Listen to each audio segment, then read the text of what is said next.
آخرت متقیوں کے لیے ہے، بلکہ یہاں تک فرمایا جو لوگوں کے سامنے ٹوپیاں پہنے، نمازیں پڑھے، روزے رکھے، نیک عمل کرے، اور جو تنہائی کے اندر پاپ اور گناہ کرے، اللہ ان کی عبادتوں کو ان کے منہ پہ مار دے گا۔ خدا کو ایسی عبادتوں کی کوئی حاجت نہیں ہے، میرا اللہ حاجت اور ضرورت سے پاک ہے، اسے کسی کی عبادت کی ضرورت نہیں ہے، وہ بے نیاز ہے۔ مسلمانوں بتاؤ تو صحیح، اللہ اکبر، ہماری بیٹیاں بیوٹی پارلروں میں جائیں، ہماری بیٹیاں خوشبو لگائیں، ہماری بیٹیاں اجنبی مردوں کے سامنے ننگی ہو جائیں۔ اب کچھ لوگ سوچتے ہوں گے کہ یہ مولوی یہ بات کیوں کر رہا ہے کہ بیٹیاں ننگی ہو جائیں۔ میں کہتا ہوں صرف کپڑا اتارنا ہی ننگا پن نہیں ہے۔ اگر دوسری حدیث پر نظر ڈالیں تو ذرا اپنے آپ میں ڈوب کے سوچیں کہ کتنوں کی بیٹیاں ننگی ہیں۔ بڑی معذرت کے ساتھ سفید ریش میرے بزرگ علماء بھی بیٹھے ہیں، ان کا ادب بھی میرے سامنے ہے، لیکن اگر انجیکشن نہ لگائیں، آپریٹ نہ کریں، آپریشن نہ کریں تو یہ قوم ہمیں ملتی کہاں ہے؟ جب ہم ممبر پہ نہ بولیں تو کہاں بولیں؟ لوگ کہتے ہیں اتنی اوپن تقریر نہیں ہونا چاہیے۔ میں نے کہا جب لوگ اوپن گناہ کر رہے ہیں تو اوپن اصلاح کرنے کا ہمیں حق نہیں؟ جو قوم گناہ کرنے میں اوپن ہو گئی تو کیا ہم اس قوم کو آئینہ نہیں بتا سکتے؟ اور اللہ نیتوں کو جانتا ہے، فحش بات کرنے کی ہماری عادت نہیں، اللہ نیتوں کو جانتا ہے۔ لعنت اللہ علی الکاذبین، جو جھوٹ بولے اس پہ لعنت ہے۔ ہمیں شوق نہیں یہ بات کرنے کی، لیکن آپ سے پوچھتا ہوں، آپ اگر یہ سوچتے ہیں ام المومنین نے کہا مردوں کے سامنے عورتیں ننگی ہوگی، زلزلے آئے، عورتیں ننگی نہ ہو رہی۔ ایک حدیث میں اللہ کے رسول علیہ السلام نے فرمایا قیامت کے قریب عورتیں کپڑے پہن کے بھی ننگی ہوگی۔ تو صحابہ نے پوچھا آقا کپڑے پہن کے ننگی ہونے کا کیا مطلب ہے؟ وہ فرمایا اتنے باریک اور پتلے پتلے کپڑے پہنے گی کہ کپڑے پہن کر بھی ان کا جسم نظر آئے گا، اتنے تنگ اور چست پہنے گی کہ مفہوم ہے کہ جسم کا نشیب و فراز دکھے گا۔ تو یہ بھی تو ننگے پن کی، کپڑا پہن کر بھی ننگی ہے، مردوں کو اس کا کوئی خیال نہیں۔ ایک باپ جب جمعہ کی محفل میں مسجد کے اندر یہ خطاب سنتا ہے تو کہتا ہے مولوی لوگ پرانے خیال کے لوگ ہیں۔ مولوی پرانے خیال کا نہیں ہے، ہم دین کے پابند ہیں۔ لوگوں کو اگر ترقی کرنا ہے تو لوگ آگے جائیں، اور مسلمان کو اگر ترقی کرنا ہے تو وہ پیچھے نبی کے قدموں میں آئے۔ سبحان اللہ۔ ہمیں کل بھی ترقی ملی تھی تو قدم ناز مصطفیٰ کے صدقے میں ملی تھی، اور اگر آج بھی ترقی ملے گی تو نبی کے قدموں میں ملے گی۔ لوگ کہتے ہیں نبی کے قدموں میں کیا رکھا ہے؟ میں کہتا ہوں جب ماں کے قدموں میں جنت ہے تو نبی کے قدموں میں کیا رکھا ہے اس کا اندازہ آپ خود ہی لگا سکتے ہیں۔ نعرہ تکبیر، نعرہ قدموں میں جو ہے غیر کا منہ کیا دیکھے، کون نظروں پہ چڑھے دیکھ کے تلوار کے۔ ایک بھائی اپنی بہن پہ کنٹرول نہیں کر سکتا، ایک باپ اپنی بیٹی پہ کنٹرول نہیں کر سکتا، ایک شوہر اپنی بیوی پہ کنٹرول نہیں کر سکتا۔ اگر کنٹرول نہیں کر سکتے تو دل کے کانوں سے سن لو، اپنی نماز، اپنے روزے، اپنے حج، اپنے صدقات، اپنے عمرہ پر گھمنڈ کرنے والوں، اگر اپنے گھر کی عورتوں کو کنٹرول نہیں کرتے تو اللہ نے جنت کے دروازے پہ لکھ دیا ہے کہ جنت دیوسوں کے لیے حرام ہے، حرام۔ جنت دیوسوں کے لیے حرام ہے۔ صحابہ نے پوچھا آقا دیوس کون ہے؟ تو اللہ کے رسول علیہ السلام نے فرمایا جس کے گھر کی عورتیں بدی میں مبتلا ہوں اور وہ مرد معلوم ہونے کے بعد ان کو نہ روکے، جو عورتیں بازاروں میں بے پردہ جائیں اور وہ مرد معلوم ہونے کے باوجود ان کو نہ روکے، ایسے مرد دیوس ہے، دیوس۔ اللہ نہ ان کا فرض قبول کرتا ہے، نہ ان کا نفل قبول کرتا ہے، نہ ان کی دعائیں قبول کرتا ہے، نہ ان کی نمازیں قبول کرتا ہے۔ میرے پیارے آقا علیہ السلام کے پیارے دیوانوں، ام المومنین فرماتی ہے پہلی وجہ تو یہ ہے، دوسری وجہ جب ناپ تول میں کمی کی جائے گی تو زلزلے آئیں گے۔ ام المومنین ناپ تول میں کمی، اب ناپ تول میں کمی پر بہت اچھی تشریح کی ہے حکیم الامت حضرت علامہ مفتی احمد یار خان نعیمی رحمت اللہ علیہ۔ ناپ تول میں کمی پر ہمارا دماغ یہیں آ کے اٹک جاتا ہے کہ سبزی ناپتول ہوا، سبزی میں ناپتول ہوئی تو کسی نے کمی کر دی تو زلزلہ آئے گا، یہ بھی ہے، اس کا تو انکار ہی نہیں، تو سب سمجھ گئے۔ ناپ تول میں کمی کا کیا مطلب؟ اللہ قرآن مقدس میں فرماتا ہے ناپ تول میں کمی نہ کرو، وَلَا تُخْسِرُوا الْمِيزَانَ، سبحان اللہ۔ ناپ تول میں کمی نہ کرو، اس میں خسارہ نہ کرو، اس میں کمی نہ کرو۔ کیا مطلب؟ ناپ تول میں کمی نہ کرنے کے کئی معنی ہے، ایک معنی یہی تو بات ہے، جب غالب اور اقبال کے کلام کے اتنے معنی نکل سکتے ہیں تو پھر مصطفیٰ جان رحمت کی حدیث کے اس کے کتنے معنی نکل سکتے ہیں؟ اسی کو تو میرے امام کہتے ہیں نا، میں نثار تیرے کلام پر ملی یوں تو کس کو زبان نہیں، وہ سخن ہے جس میں سخن نہ ہو، وہ بیان ہے جس کا بیان نہیں، اور فصحا عرب کے بڑے بڑے تیرے آگے یوں ہے دبے لچے، کوئی جانے منہ میں زبان نہیں بلکہ جسم میں جان نہیں۔ حدیث کی تشریح ہو رہی ہے حکیم الامت کی زبانی، اور میں اس کو بطور مفہوم پیش کروں۔ ناپ تول میں کمی ہوتی ہے تو زلزلے آتے ہیں، تو ناپ تول میں کمی کا ایک مطلب تو یہ ہوا کہ ہم سبزی بیچ رہے ہوں، دودھ بیچ رہے ہوں وغیرہ وغیرہ، جو ناپ کے اس میں کمی نہ کرو۔ اب ناپ تول میں کمی کا ایک معنی یہ بھی ہے کہ کسی کا ہم پہ حق نکلتا ہے تو ہم تو اس کو مانگتے ہیں، لیکن جب ہم پر نکلتا ہے تو اس کو نہیں دیتے۔ ناپ تول میں کمی کا ایک مفہوم یہ بھی ہے، بھئی یہ بھی تو لینا دینا ہے نا، اگرچہ اس کا کوئی دکھنے والا ترازو نہیں ہے، لیکن بہرحال ہمیں دینا تو اس کا حق ہے۔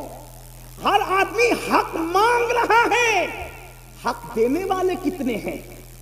کیا بے شمار سفید لباس پر ہمیں وہ کرسی پہ بیٹھے ہوئے حاجی نمازی نظر نہیں آتے جنہوں نے اپنی بہنوں کا حق مار کر کے رکھا ہے؟ کیا بات، کیا جو بات۔ اپنی بہنوں کو حصہ نہیں دیتے؟ کیا بے شمار ایسے لوگ نہیں ہیں جنہوں نے اپنے بھائیوں کا حق دبا رکھا ہے، اپنے بھائیوں کو حق نہیں دیتے؟ اگر اللہ نے طاقت دی، 4-6 لوگ ماننے جاننے والے ہوئے تو بڑا بھائی چھوٹے بھائی کو کہتا ہے جا جو کرنا ہے کر لے، میں نہیں دوں گا، اور پھر اس کے بعد اس کے ننگے پن پر کوئی انصاف کرنے کون سامنے آتا ہے؟ کون آتا ہے آنکھ میں آنکھ ڈالنے کے لیے؟ کون آتا ہے کسی کو حق دلانے کے لیے؟ کون آتا ہے کسی کے حق کے لیے؟ اللہ اکبر۔ بلکہ لوگ کہتے ہیں یار وہ تو ننگا آدمی ہے، وہ تو دادا آدمی ہے، وہ تو بھائی گیری کرتا ہے، اس کے پاس جائیں گے تو یہ ہوگا اور یہ ہوگا اور یہ ہوگا اور یہ ہوگا۔ سن لو، جس وقت حق تلفی کی جا رہی ہو اور پھر لوگ جو حاجی نمازی اور دیندار کہلانے والے کسی کے حق کے لیے اس کے ساتھ کھڑے نہیں ہیں تو وہ بھی تیار ہو جائیں زلزلوں کے جھٹکوں کے لیے، وہ بھی تیار ہو جائیں اللہ کے عذاب کے لیے۔ یہاں تو جھٹکے ہوں گے اور زمین کے اندر جو ہوگا اس کا انجام کیا ہوگا؟ اللہ اکبر۔ بڑی معذرت کے ساتھ ایک بات میں آپ کو بتاؤں جس کو فقی ابو اللیث سمرقندی رحمت اللہ علیہ نے اپنی کتاب میں لکھا ہے، ذرا دھیان سے سننا۔ آج ہم ہر سال عمرہ کے لیے جا رہے، اللہ مبارک کرے، حج کے لیے بھی جا رہے ہیں، مسجد کے متولی بھی بن گئے، 50-50 ہزار 5-5 لاکھ مدرسوں کے اندر چندے بھی نکالے، بہت اچھی بات ہے، لیکن بہن کو حصہ نہیں دے رہے ہیں اور بہن بھانجوں سے لڑ رہے ہیں۔ آپ جانتے ہیں، آئیے ذرا سنیے اور دل کے کانوں سے سنیے، بہن کی حق تلفی کرنے کا انجام کیا ہے۔ میں نے حوالہ پڑھ دیا، جس کو رجوع کرنا اس طرف کرے، اور میں اس کو اپنے الفاظ کے جامع میں پڑھنے لگا ہوں۔ اللہ اکبر۔ آج جانتے ہیں اللہ یہ جو رسومات ہے، دراصل جب شادی ہوتی ہے تو جہیز لوگ اس لیے بھی مانگ لیتے ہیں کہ یہ لوگ کے یہاں تو حصہ دینے کا رواج ہی نہیں ہے، حصہ ملے گا نہیں، اس لیے جتنی بھیک مانگنا ہے مانگ لو۔ اور آپ کو ایک بات بتاؤں، جب سے یہ جہیز مانگنے کا مطالبہ ہم نے شروع کیا ہے اور ہمارے سماج میں شروع ہوا ہے، ایک بات تو آپ کو بتاؤں، ہمارے مذہب میں تو کفن مانگنے کی بھی اجازت نہیں ہے۔ توجہ کریں، ہمارے مذہب میں تو کفن مانگنے کی بھی اجازت نہیں ہے۔ آخر وہ کون سے سنی اور کیسے مسلمان ہے کہ جو جہیز مانگنے کے لیے نکلے ہیں؟ ہمارے مذہب کا حال تو یہ ہے، اگر ایک چادر پرانی گھر میں پڑی ہوئی ہے اور اللہ اکبر باپ مر گیا ہے تو اسلامی غیرت کہتی ہے 3 مسنون کفن کی ضرورت نہیں ہے۔ اگر ایک ہی پرانی چادر تیرے پاس موجود ہے تو اپنی غیرت کا سودا کسی کسی کے دروازے پہ مت کرنا، ایک ہی چادر میں لپیٹ کر غیرت کے ساتھ اپنے باپ کو دفن کر دینا۔ اب بھی تجھے بھیک مانگنے کی اجازت نہیں۔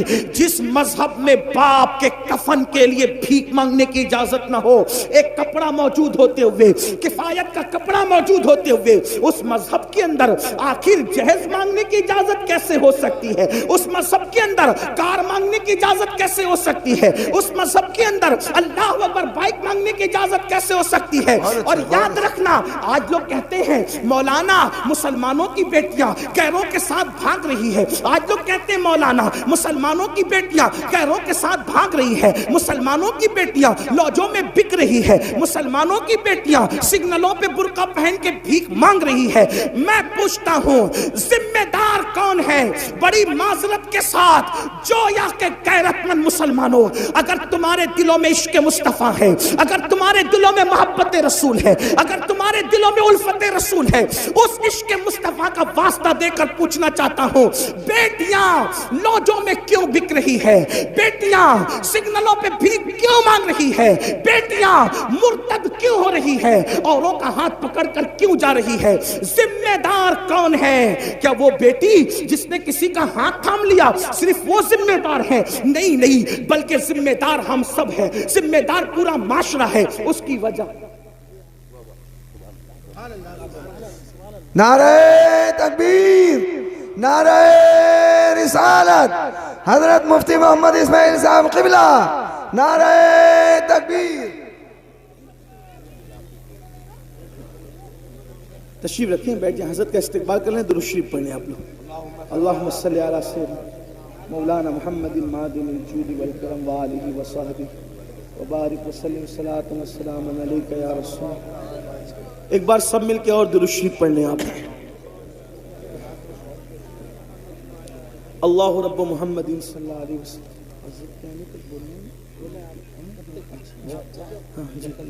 بڑی نوازش، سب مل کے درود شریف پڑھیں، بلند آواز سے درود شریف پڑھیں۔ آپ سے گزارش ہے کہ اگر آپ ڈسٹرب نہیں کریں تو بڑی نوازش آپ سب کی بڑی نوازش، ایک بار آپ سب بھی درود شریف۔ حضرات آپ دیکھ رہے ہیں کہ اللہم صلی علی سیدنا و مولانا محمد معدن الجود والکرم۔ ڈاکٹر شفیق الرحمان بخش صاحب ایم پی سنبل تشریف لے آئے ہیں۔ ایک بار پھر درود شریف پڑھنے آپ۔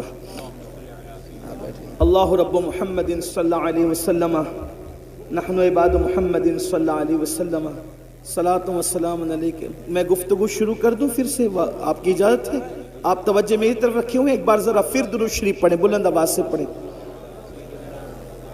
اللہم صلی علی سیدنا و مولانا محمد معدن الجود والکرم وآلہ وصحبہ وبارک وسلم صلاۃ و سلام علیک یا رسول اللہ صلی اللہ علیہ وآلہ وسلم۔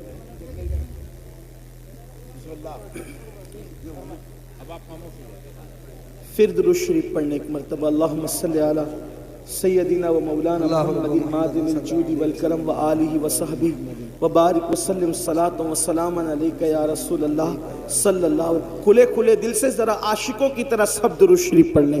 اللہم صلی علی سیدنا و مولانا محمد معدن الجود والکرم وآلہ وصحبہ وبارک وسلم صلاۃ و سلام علیک یا جد الحسن والحسین۔ تو یہ بات ہمارے معاشرے میں ہوتی ہے کہ بیٹیاں بھاگ رہی ہیں، مرتد ہو رہی ہے، مذہب چھوڑ رہی ہیں۔ ذمہ دار کون؟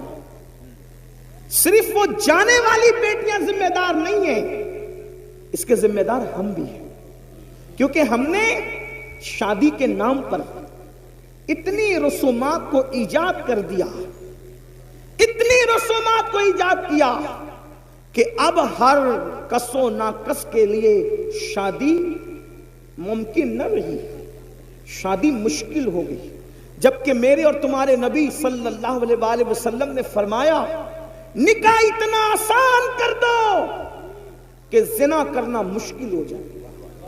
آپ کی توجہ، جس نبی کے کہنے پر کلمے کو تم نے سچا مانا، ہم نے سچا مانا، جس نبی کے کہنے پہ اللہ کو ایک مانا، جس نبی کے کہنے پہ قرآن کو اللہ کی کتاب مانا، جس نبی کے کہنے پر اللہ کا دین اسلام مانا، اسی نبی نے تو یہ بھی فرمایا نا کہ نکاح اتنا آسان کر دو کہ زنا کرنا مشکل ہو جائے۔ آپ سے پوچھتا ہوں، آج ہم نے زنا آسان کیا ہے، نکاح مشکل کیا ہے۔ ایک انسان 1000-2000 روپے میں زنا تو کر سکتا ہے، لیکن 1000-2000 میں نکاح نہیں کر سکتا، جبکہ اللہ کے رسول نے یہ فرمایا نکاح اتنا آسان کرو کہ زنا مشکل ہو جائے۔ ہم نے نکاح کو مشکل کیا۔ بڑی معذرت کے ساتھ سیرے کی رسم ہے، ہلدی کی رسم ہے، مہندیوں کی رسم ہے، یہ رسم ہے، جہیز کی رسم ہے، وہ رسم ہے، خدا جانے کتنے رسومات کو ایجاد کیا۔ آپ سے پوچھتا ہوں اسلام کا رسومات سے کیا تعلق ہے؟ اللہ اکبر۔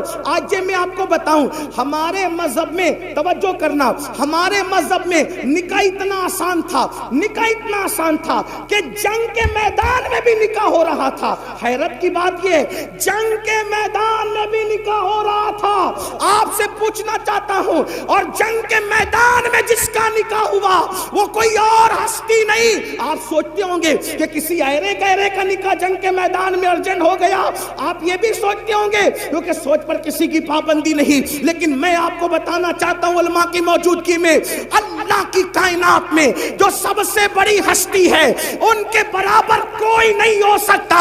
موسیٰ و عیسیٰ، داؤد و ابراہیم اور اسماعیل علیہ السلام، یہ سب کے سب جس کے پیچھے مقتدی بن کر کے کھڑے ہیں وہ محمد الرسول اللہ کا نکاح خیبر کے جنگ کے میدان میں ہوتا ہوا نظر آ رہا ہے۔ آپ سے پوچھنا چاہتا ہوں، کیا حضرت صفیہ کے ساتھ میدان جنگ کے اندر رسول اللہ کا نکاح نہ ہوا؟ اور پھر اتنی سادگی سے ہوا کہ صحابہ میں اختلاف ہو گیا کہ حضور نے صفیہ سے نکاح کیا یا نہیں کیا۔ علماء جانتے ہیں میں کوئی نئی بات نہیں کر رہا ہوں، لیکن توجہ کرو، سال بھر پہلے سے شادیوں کی رسموں کو رچانے والوں، معراج کے دولہا کا نکاح میدان میں ہو رہا ہے، اور اتنی سادگی سے ہو رہا ہے کہ صحابہ میں اختلاف ہوا نکاح ہوا یا نہیں ہوا۔